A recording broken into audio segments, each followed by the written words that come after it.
Okay. So I'm here with the one and only Sam Davies. Is it Sam Davies or Sam Davies? Let's get that sorted. Davis Welsh. So yeah, pronounced Davis, but I usually say Davies just because otherwise people spell it the wrong way. Yeah. Is there much to the annoyance of my dad? He's like, it's Davis. Has it become tribal between the Davises and the Davies? Like, I mean, even though pronounced the same, but the lettering is different. Like, I think it's pretty serious when we go for our yearly gatherings of the Davis, the Davies. It gets serious, mate. Yeah. I'd police it very hard. You know what I mean? I'd make sure that the Davies and the Davises, you know, it's important, separate. Man. It's important. Well, my middle name helps. I don't know if you know what my middle name is. I don't. No. So my middle name is Glendower.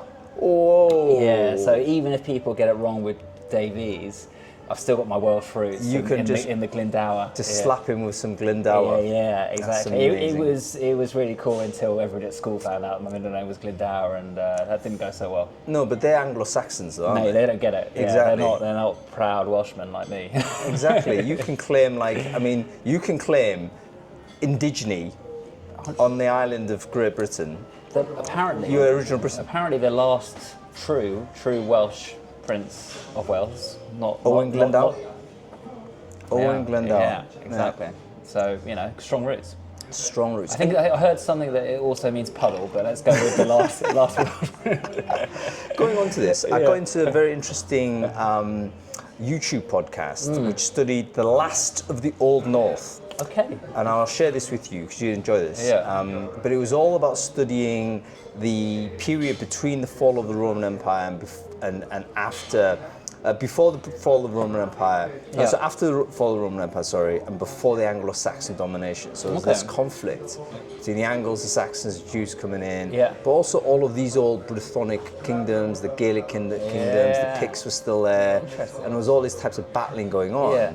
And the Old North referred to actually people like the Welsh, because they continued to resist the Anglo-Saxon sort of domination.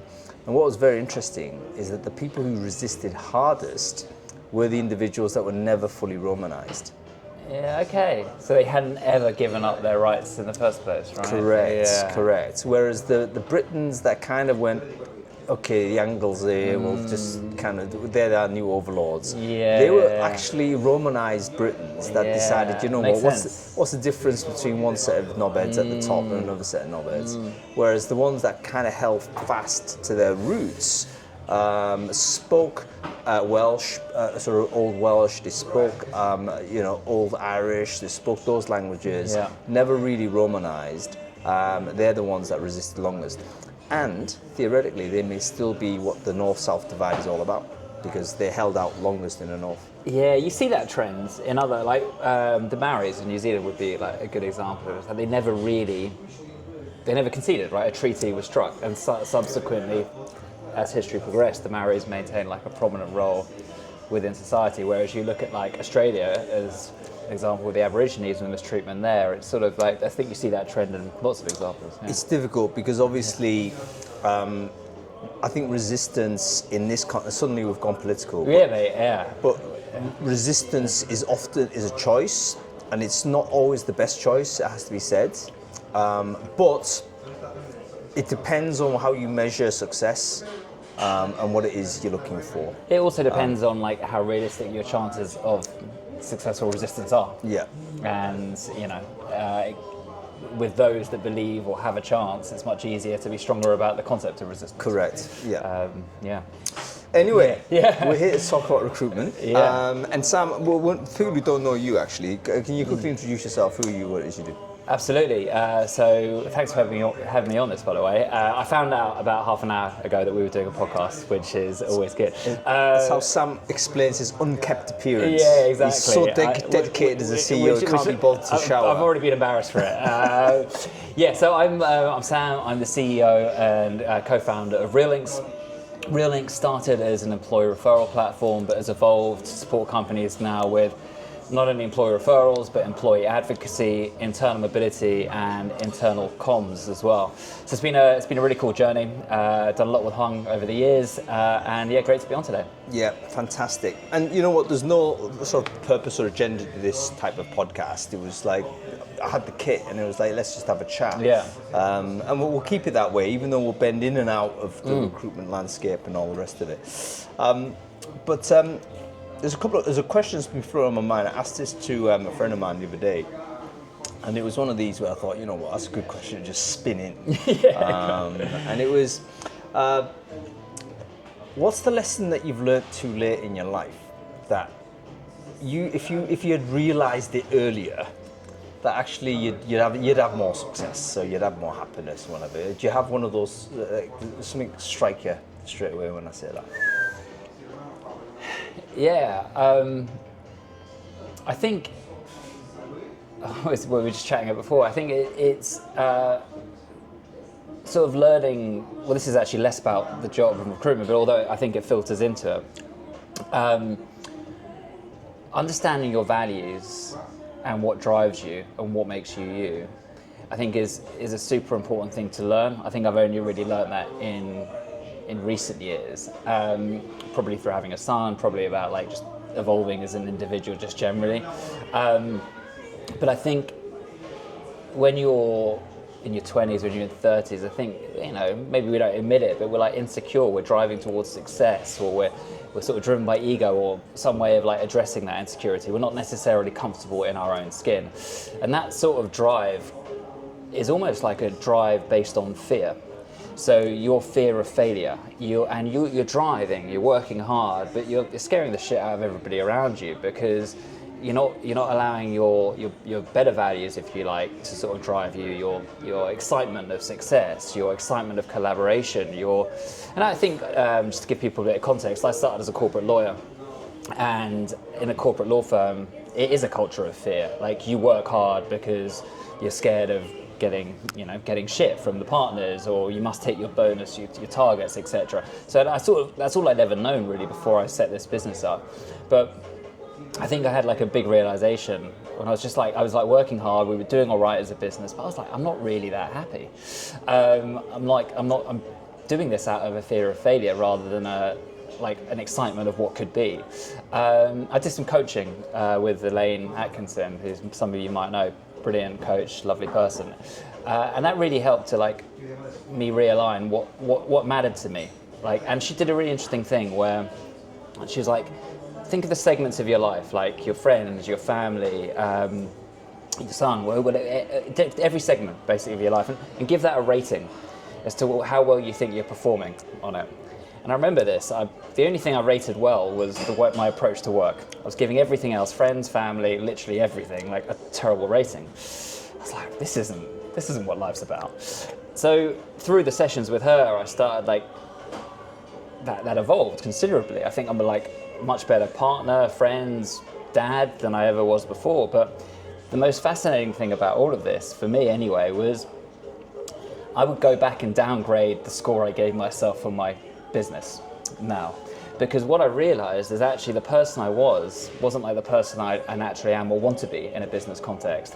So now I find myself like, I think we're noticed to be doing better from a business standpoint, because actually all my values are in sync, and the person I am at work is a better person, a person people want to collaborate with, people want to work with, people get behind, not because they're scared, but because they sort of see something that they can hopefully believe in.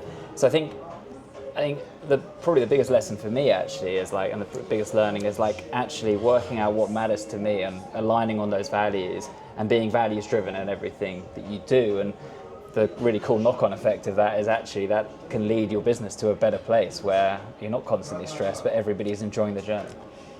It's a really interesting story, man. It's almost like if you try too hard, it fucks it up.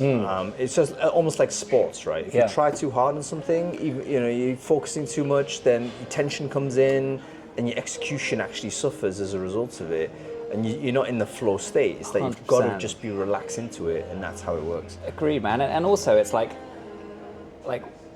success to me. Like when I think about it now, like at what cost? right? If I want to succeed, but I want to succeed in the right way.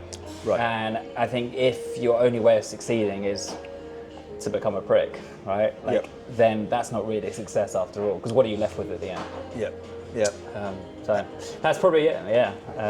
And you know what's interesting is also this idea of behaving in a way that isn't true to yourself is actually very tiring. It's exhausting. It's very, very tiring.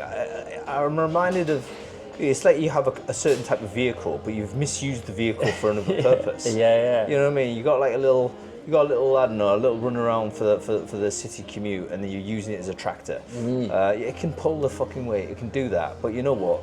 Breaking the engine down. Or vice versa, you got a tractor and you're using it to do your shopping. Absolutely. You can do it. It's just not going to be optimal use. 100%. I think that's got a wider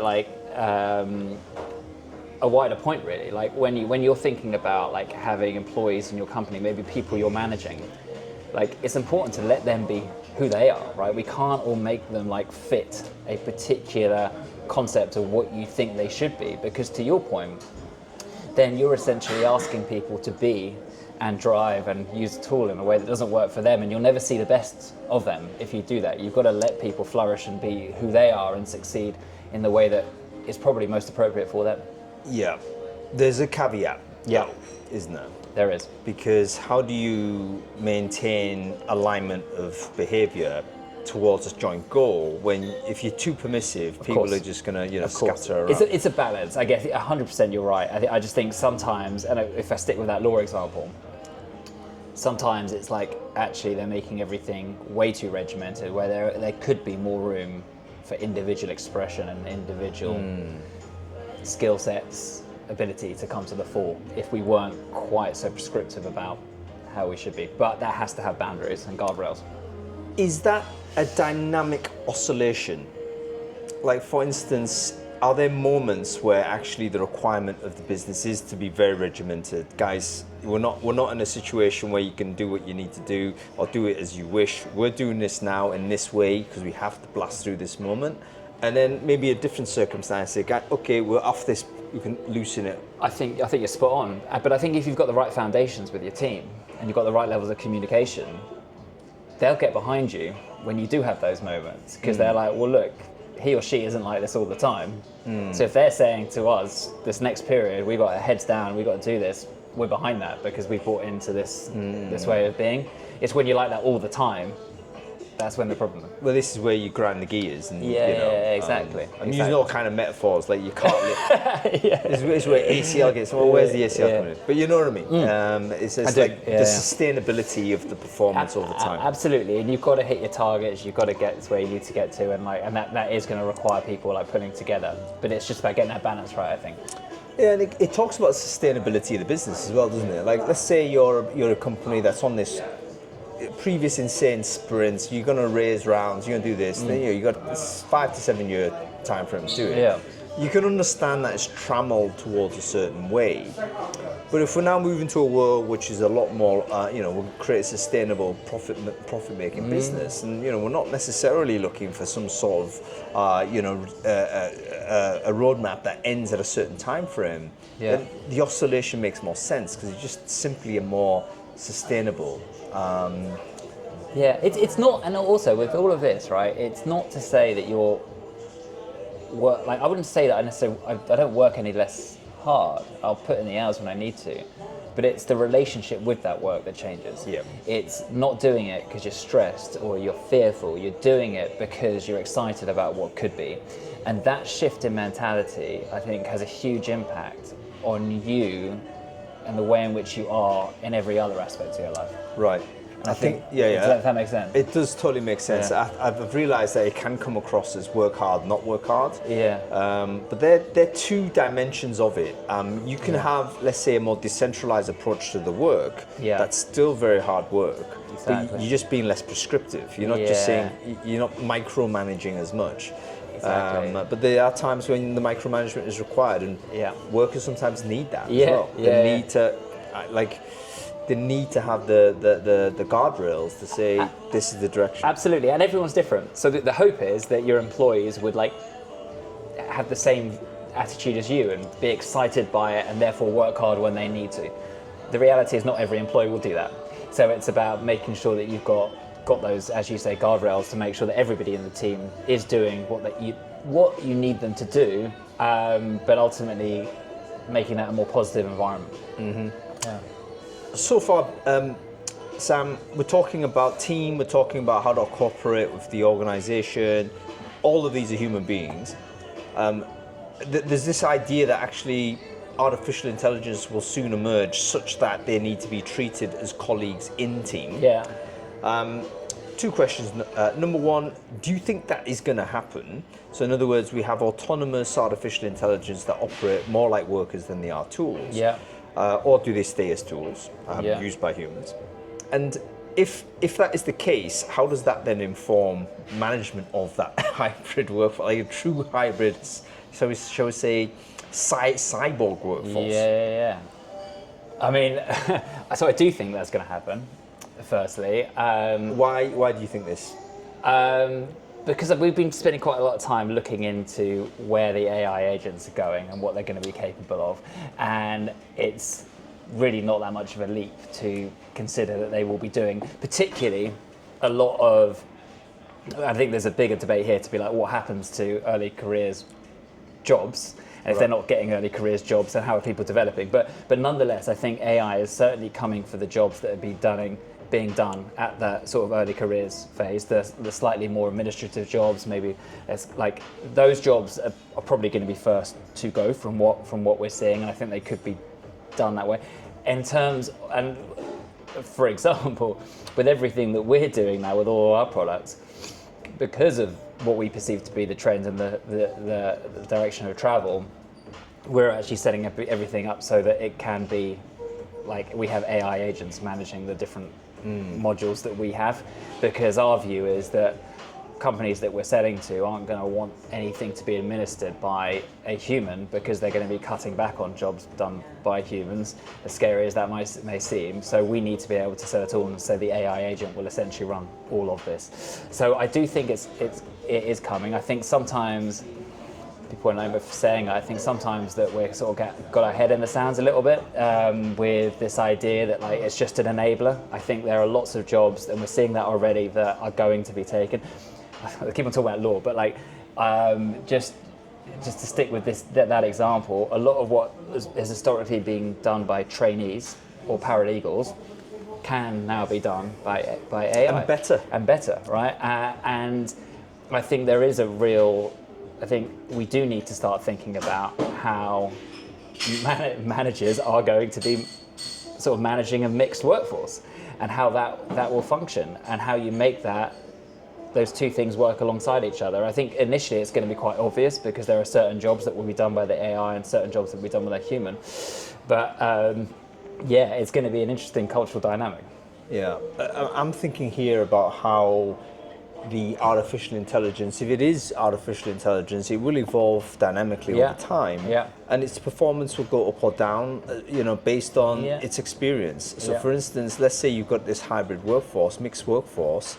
You've got a couple of characters in the workforce that are actually damaging the performance of the AI through bad inputs, through whatever behaviors or whatnot, but they're actually putting bad data or surrounding it with bad situations. Performance of the AI goes down.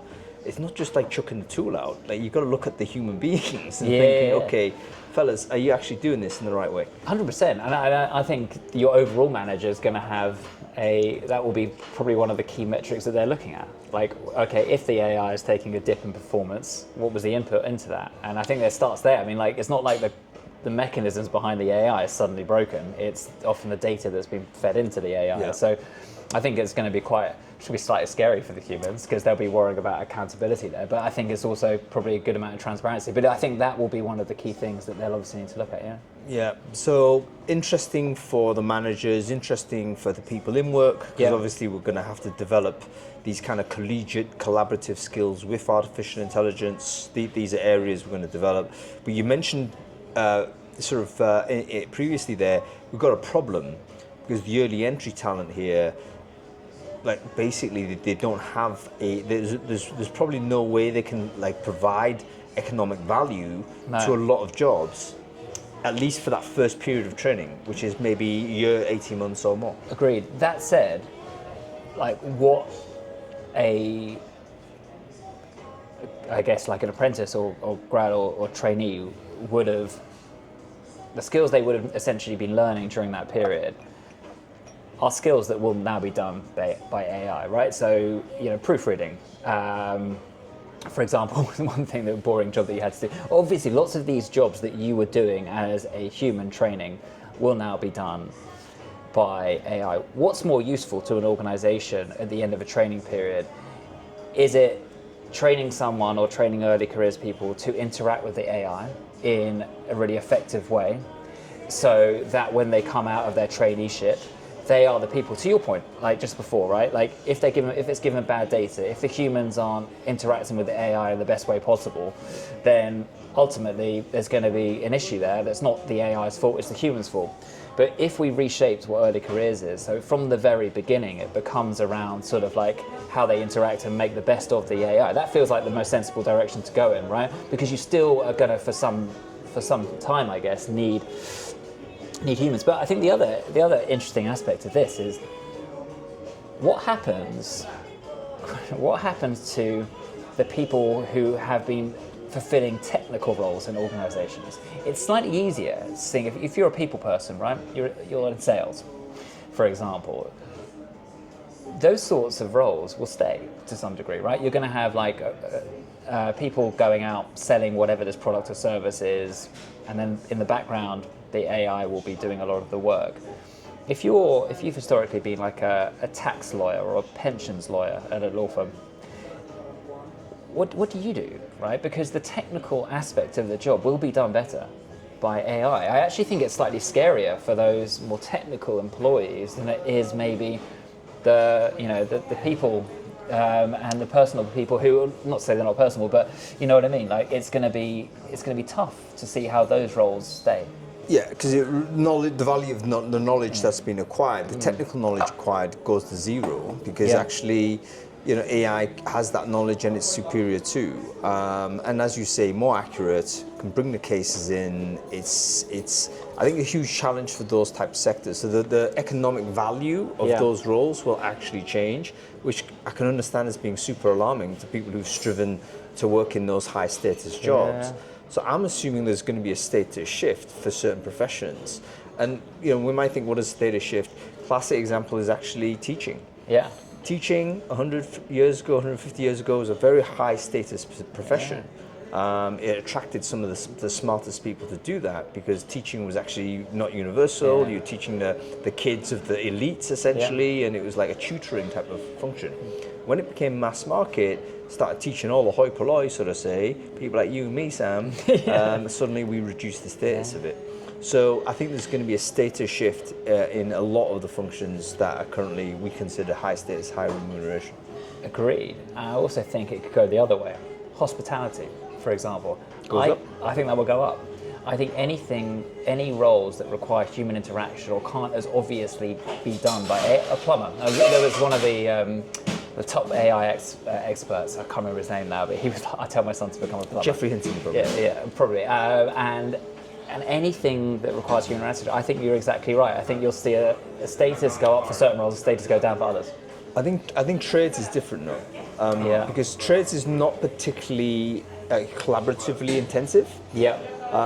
It is working what I call trying to solve the problems created by another human being.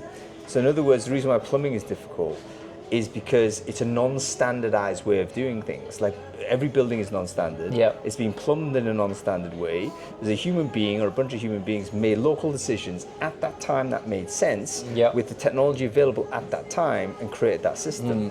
Whereas now, 10 years down the line, new technology, new systems, new vision as to what the building is, all of these are novel things that AI can't compute. Yeah. So I think trades will continue, you're right. Agreed. But not because they have that human quality. Sorry, no, I don't mean that.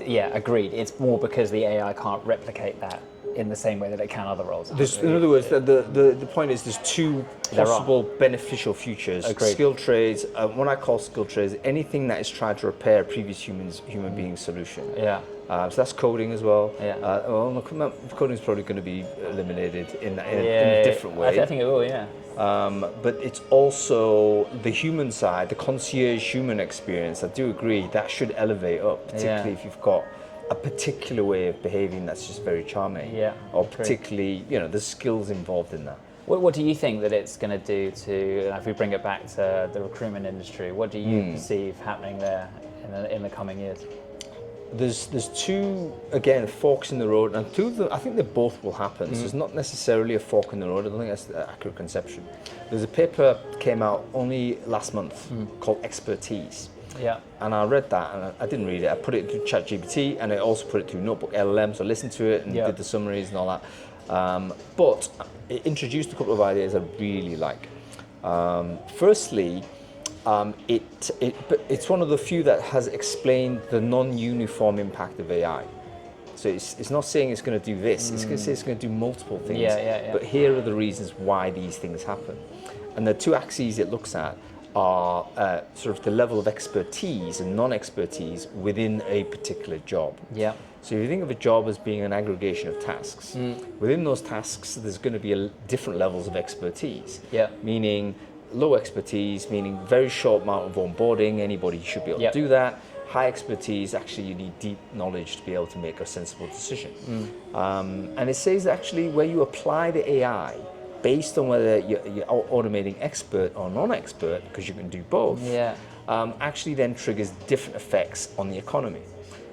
So very interestingly, if you automate the expert tasks, like the lawyers, right? You automate the expert tasks. What happens is that you reduce the barrier to entry. More people can do that job. Yeah, for sure. Therefore, actually, you create more jobs. Yeah. However, you also depress the wages because the labor supply is now higher, and you no longer have this exclusive set of people that need to be highly trained in order to do it. Yeah. Example, what McDonald's did to the restaurant trade. Before fast food, you probably needed to have a skilled chef at some point in the flow to make sure you're serving good food. Yeah. But now there's many more people serving food and making food, but they're pretty low skill because it's a modulated system of creating that food. Because my question on the back of that was like, but is there, so yes, there would be, it's more accessible, but is there a need for more lawyers? And maybe not. So maybe not, but then again, if seeking legal advice became so much more affordable, then maybe more people would just regularly do it. Right. So actually maybe there would be. And it might just keep going down. So this it ends up being a very bad job because it's totally commodified. And it's a good thing I got out. It's totally commodified. But as you say, suddenly legal demands becomes more accessible. Like when's the last time anybody invoked a lawyer? You'd rarely do that. It's the last thing you want to do, right? Because you don't want to have to incur the fees, etc. And we probably have lost out as a result of just letting it slide. Yeah, definitely. Right? Yeah. So anyway, so more lawyers but lower level. If you automate the expert. Now, if you automate the non-expert, what happens is you do shrink the volume of jobs because the barrier to entry suddenly becomes higher. Right? So let's say, and then the salary of the people that can do the job then increases because you've now got expert people that are AI enabled, and actually you can't replicate that very easily. You need both the human expert plus the AI enablement, and that therefore has a smaller amount of people increase the wages. Yeah. That would make sense. That would be, that tallies with where I would have thought that the recruitment space would. I think recruitment does both. I really do. I think we're going to end up with a headhunter style, and then maybe we go back to how it always was. We get expert headhunters that are now AI enabled, that are super, they're like super recruiters. But it will also have a major commodification tier where you might just have loads of recruiters doing the, basic stuff, maybe monitoring basic AI. Like one of the theories I've got is we have this human in the loop concept. Let's say that becomes law. It's kind of moving into law in many ways. But what is the human being doing? I've got a feeling that a human being may purely be a compliance requirement, and they're never going to veto the AI recommendation. But you can say a human being sitting there saying accept, and therefore, we're not going to get sued. But that job is very low skilled. Do you need as many people to manage the AI though as you do people actually currently doing? No clue. Yeah. No clue. Like, we don't know how AI is going to evolve. We don't know whether it get better or worse. Yeah. Does everyone get an AI familiar? You know, like the only way, for instance, what's our relationship with AI? Is it going to be a case we all walk around with a massive cluster of AIs that each, independently verticalized doing various things? Or is it one AI and it operates like a witch's familiar?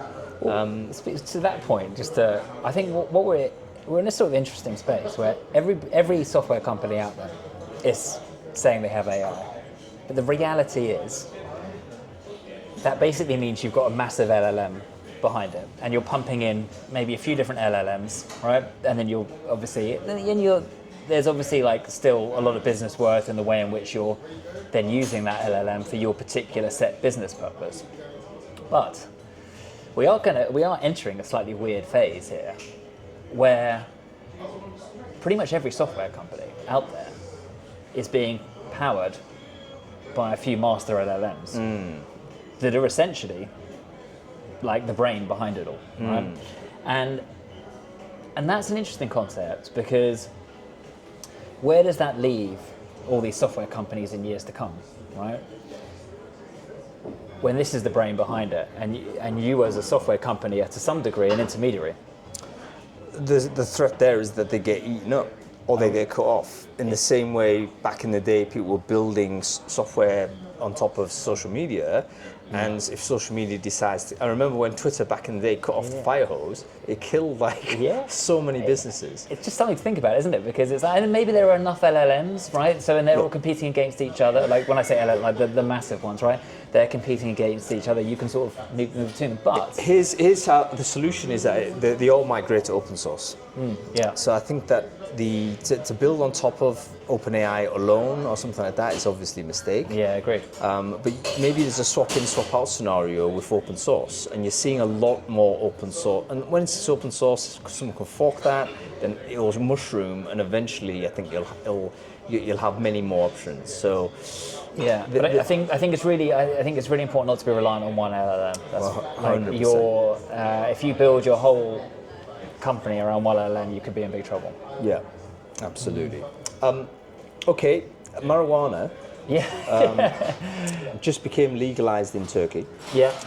It's legal in many countries. What's your opinion? Is it a good idea to legalize marijuana? Yes, no. Why do you think that? Yeah. Well, so I was out in Canada not so long ago. It's legalized out there. I think you've got so many positive use cases of it, like Canada, the Netherlands.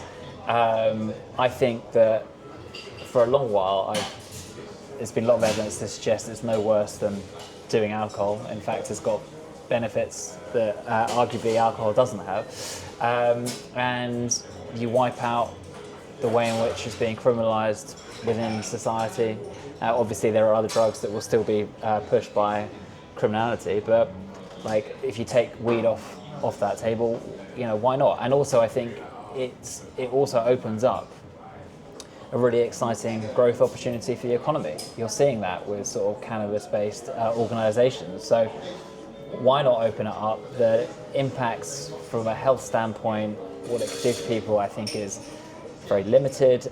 People are doing it anyway if they want to do it. It's so easy to get hold of. So why not turn it into something that is legal and turn it into a growth aspect of the economy? What do you think? I used to think this, and I'm never a fixed position, so I'm oscillating in and out again. But I've come against it through the same Canada trip. So I was in Canada about a year and a half ago. It all went wrong, did it? One evening? Had this horrendous trip. I don't do it, by the way, no. But you know what it was? Yeah. The smell. Right, okay. I just thought that it really is pungent. Yeah. And it was everywhere. And I was actually quite annoyed. I thought, wow, that's really quite an unpleasant smell. I'm not sure I like that. And then I looked into it a little bit more and I thought, you know what, I think maybe, do we really know what the effects are? It's like you've seen some increase of psychosis, for instance, and it creates a bit more lethargy in people. It's like, listen, Yeah. For medical reasons, I think 100% we need decriminalisation. Arthritis, you've got certain sort of mental conditions I think are good for it as well. But I'm on the fence a little bit about whether you should just say, right, you can go ahead and buy. But just to counter that one, so I agree, and I think there are examples of where it's called psychosis, and obviously, like, if done to excess, it can be dangerous. But at the moment, like, the education system is to some degree crippled about educating on safe usage of. Mm-hmm. Very sorry, I'm afraid no videos in the circle house. Okay, yeah. Oh, okay. So Yeah. I'll be asking to I'll switch it off. sorry, no yeah, worries, yeah, no worries. yeah. Oh, I think we're nearly done anyway. We're Yeah. just doing the audio. So there's no videos allowed at any time. Diana, just Oh, yeah, we've just Yeah, told us. yeah. Yeah, that's all right. I think we can just cut this off here.